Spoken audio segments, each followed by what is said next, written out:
afternoon, Excellency Mr. Vladimir Norov, Secretary General SCO, my friends from Shanghai Cooperation Organization countries representing scientific ministries of member states, officials, experts, scientists from India, and dear young scientists from SCO countries. First of all, I congratulate all young scientists who have been nominated for this first ever SCO Young Scientist Conclave hosted by India. I thank the Ministry of External Affairs, the Department of Science and Technology, as well as the Indian Institute of Chemical Technology for hosting this conclave despite the challenges and obstacles posed by the COVID-19 pandemic. Shanghai Cooperation Organization consists of approximately 42% of the world's population, 22% of its land area, and contributes 20% to the global GDP. SCO countries have a demographic advantage of having young people as a large segment of the population. We all know how the COVID-19 pandemic has emerged as one of the greatest global challenges requiring a strategized collective global response which has seen young scientists play a significant role. India maintains close cultural and historic ties with the SCO nations. Our ancestors kept alive this shared historical and cultural heritage with their untiring and persistent efforts. This conclave is a great platform for young scientists to further deepen our relations. The broad aim of this conclave is to bring the brightest young minds on a common platform to harness their potential to address the gravest societal challenges using research and innovation. The pandemic has taught us that today the world is dependent on science, technology, and innovation. It has highlighted the heightened need to transform this landscape. The motto for the young scientists should be to innovate, patent, produce, and prosper. These 4 steps will lead our countries towards faster development.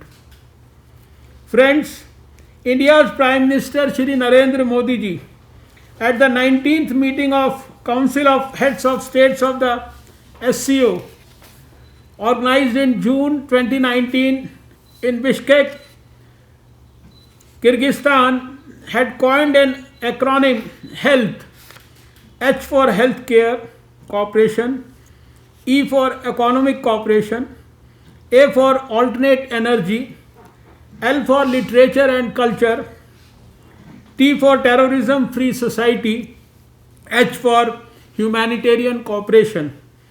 I encourage our young scientists to keep this acronym at the core of all their endeavors in order to help build a more equitable world. Further, environmental degradation has been a cause of concern in the SCO region for a very, very long time, especially in Central Asia. The preservation of the natural environment, ecosystems, and biodiversity in the context of the Sustainable Development Goals is very, very important. I am glad to note that all these themes have been included in this conclave. The discussions and deliberations among SCO young scientists will provide new perspectives, and I expect them to come up with a roadmap to address these challenges. Innovation is the key driver for enhancing productivity and prosperity. India has emerged as a hub for startups and innovation. Indian youngsters have distinguished themselves with their futuristic and out-of-the-box thinking. In order to inculcate scientific temper and culture of innovation among our youth, my government has implemented several programs like Manak, that is the Million Minds Augmenting National Aspiration and Knowledge, Atal Tinkering Laboratories in Schools, Inspire, etc. These are unique initiatives to broaden the base of the innovation pyramid and to produce future entrepreneurs in large numbers. To provide our talented youth growth opportunities and exposure to leadership roles in challenging areas, India has established 5 specialized research laboratories. Each laboratory deals with a focused area of science: artificial intelligence, quantum technologies, cognitive technologies, asymmetric technologies, and smart materials.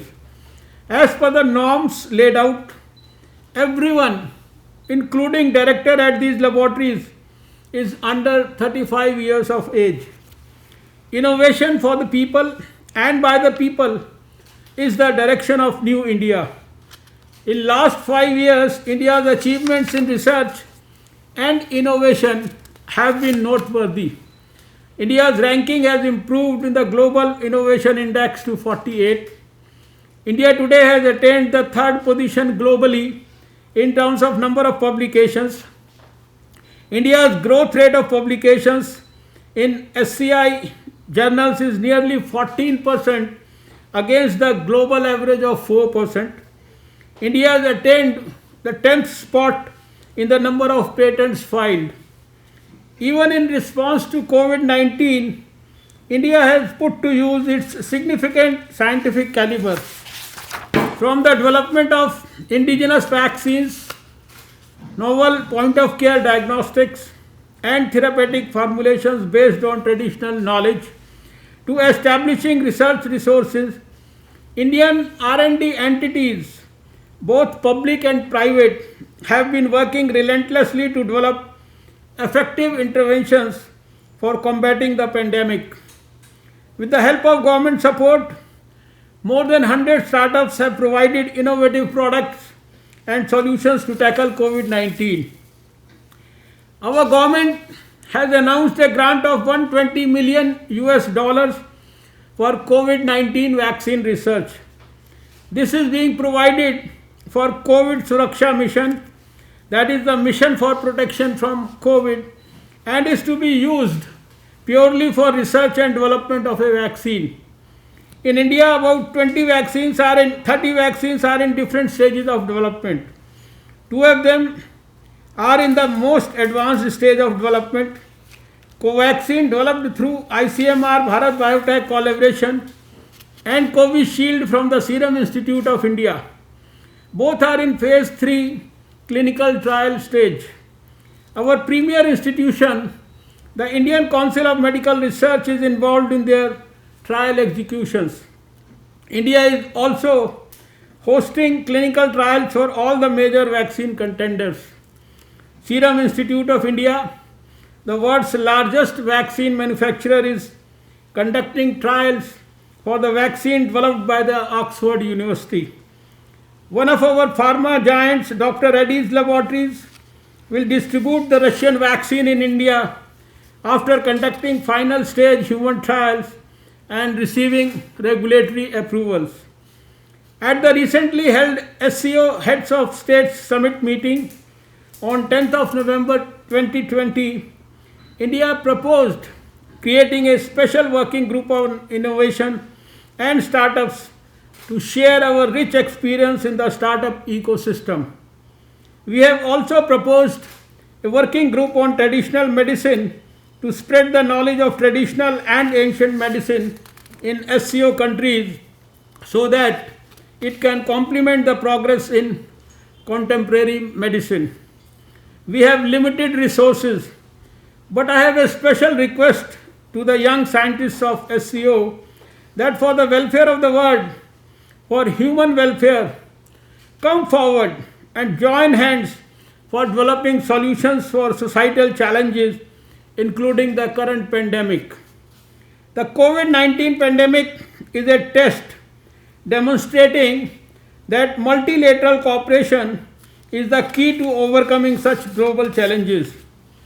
India looks forward to deepening the SCO collaboration in the field of science, technology, and innovation. I am confident that this conclave will be a catalyst for fostering the collaboration among young scientists. I wish the conclave a grand success.